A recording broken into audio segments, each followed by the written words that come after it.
Hello friends, आज हम चर्चा करेंगे इंजेक्शन नोरेड्रेनालिन के बारे में। ये देखिए, सबसे पहले नोरेड्रेनालिन एम्पूल का इमेज।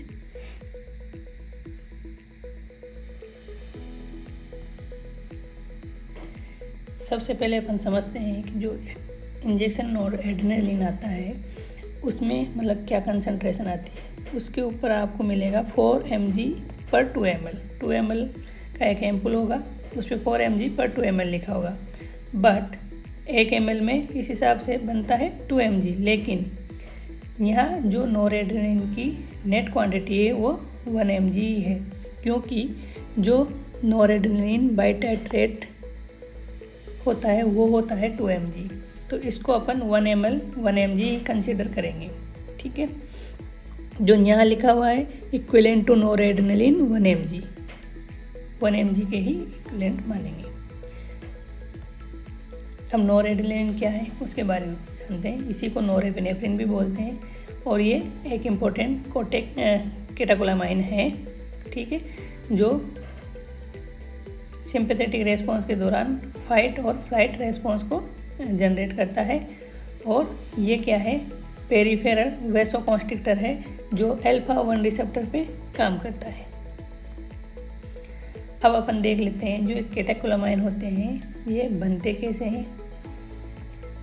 तो सबसे पहले तो 3 हैं, डोपामिन, नोरेड्रेनालिन, एडीआर। अब ये क्या करते हैं, एक फिनाइल एलेनिन नाम का एक अमाइनो एसिड होता है जिसके द्वारा लीवर में इसको टायरोसिन में बदल दिया जाता है।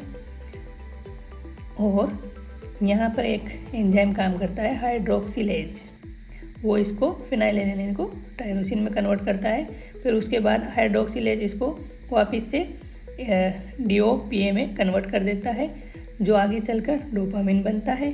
फिर डोपामिन से ही आगे चलकर नोरेड्रेनालिन बनता है और नोरेड्रेनालिन से ही आगे चलकर एडीआर बनता है। बट इनकी जगह अलग अलग है। एड्रेनालिन मोस्टली एड्रेनल मेडुला में बनता है, नोरेड्रेनालिन पोन्स में बनता है और ये मतलब कि जो हेड जोन है उसके वेसिकल्स में रहता है मोस्टली। डोपामिन ब्रेन में होता है। अब इसके मोस्ट इम्पॉर्टेंट जो यूज़ हैं वो क्या है वो मैं बताता हूँ। सबसे पहले तो इसको यूज़ करते हैं drug of choice for septic shock. जो सेप्टिक शॉक है उस पेशेंट में बीपी बढ़ाने के लिए सबसे मोस्ट इम्पॉर्टेंट कोई ड्रग यूज़ की जाती है तो वो है नोरेड्रेनालिन का इन्फ्यूज़न। दूसरा इसका यूज़ है हाइपोटेंशन पोस्ट कार्डियक अरेस्ट। अगर कोई पेशेंट को ROC return of spontaneous respiration and circulation आ जाता है तो उसके अंदर वापिस से अगर हाइपोटेंशन होता है तो उसमें क्या है, नोरेड्रेनालिन का इन्फ्यूज़न चलाया जाता है।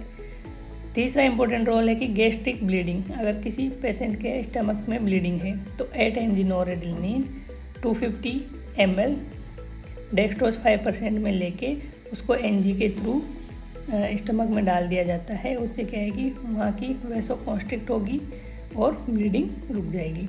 दूसरी रिफ्रैक्टरी हाइपोटेंशन, ऐसा हाइपोटेंशन जिसका कोज पता नहीं है, उसमें भी इसका यूज़ किया जाता है। सबसे इम्पोर्टेंट बात है कि ड्रग इंट्रैक्शन, कौन सी दवा है उसके साथ कभी भी नोरेड्रेनालिन को मिक्स नहीं करना चाहिए। तो वो ड्रग है सोडा बाइकार्बोनेट, क्योंकि इससे क्या होता है, नोरेड्रेनालिन का ऑक्सीडेशन हो जाता है और विदिन मिनट के अंदर ही इसकी पोटेंसी ख़त्म हो जाती है। फिर ये दवा अपना प्रॉपर एक्शन नहीं कर पाती। कॉम्प्लिकेशन क्या क्या हो सकते हैं, तो सबसे पहले ये क्या है, वैसोकॉन्स्ट्रिक्शन करता है तो इसी में भी कर सकता है, नेक्रोसिस भी कर सकता है और गैंग्रीन भी कर सकता है। अगर डोज सही से कैलकुलेट नहीं होती तो ये अरिथमिया भी कर सकता है, ज़्यादा गई तो हाइपरटेंशन भी कर सकता है और बीपी बढ़ने की वजह से बॉडी में ब्रेडिकार्डिया भी हो सकता है। और एक्स्ट्रावेजेशन होने से क्या होता है कि जो साइड की टिश्यू है वहाँ पर गैंग्रीन हो सकता है। ठीक है, और वो गैंग्रीन को अगर नियर बाई टिश्यू नेक्रोसिस होगा उसको ठीक करने के लिए क्या करना होगा, एक इंजेक्शन आता है फेंटोलेमाइन, उसका क्या करना है, इन्फिल्ट्रेशन करना है। उससे क्या है, अपन गैंग्रीन होने से प्रिवेंट कर सकते हैं। अब सबसे इम्पोर्टेंट चीज़ है कि जो नोरेड्रेनालिन है उसका इन्फ्यूज़न कैसे प्रिपेयर करें। तो मोस्टली इसकी क्या है, 2 कंसंट्रेशन है। पहली है 80 mcg पर ml, 160 mcg पर ml। तो 80 mcg पर ml का मतलब हो गया 4 ml आपने नॉरेड्रेनालिन का इंजेक्शन लिया है, तो उसमें क्या है 4 ml के अंदर 4 mg हो गया, 1 ml 1 mg हो गया। तो अगर मैक्स में अपन देखें तो 4000 मैक्स उसके अंदर टोटल ड्रग हो गई। अब इसका टोटल सॉल्यूशन 50 ml फ्लूइड में बनाना है अपन को, तो 1 ml के अंदर 80 mcg आ जाएगा।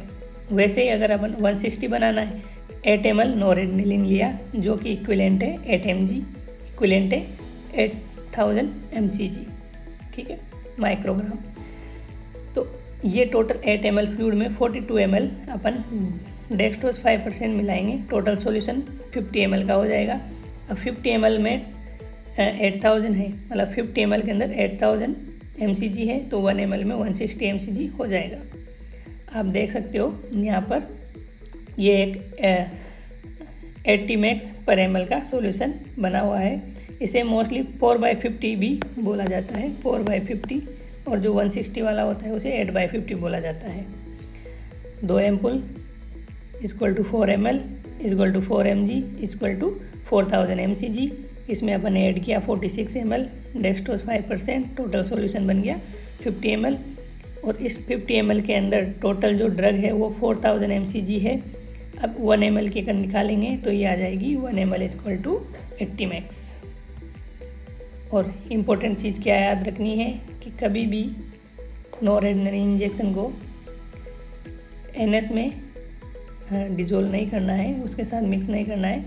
करने से क्या होगा, इसका ऑक्सीडेशन फास्ट हो जाता है और ड्रग की पोटेंसी कम हो जाती है। तो ऑलवेज इसको D5 डेक्सट्रोज 5% में ही देना है, क्योंकि डेक्सट्रोज जो है ऑक्सीडेशन की प्रोसेस को स्लो कर देता है। Thank you very much. आशा करता हूँ आपको समझ में आया होगा।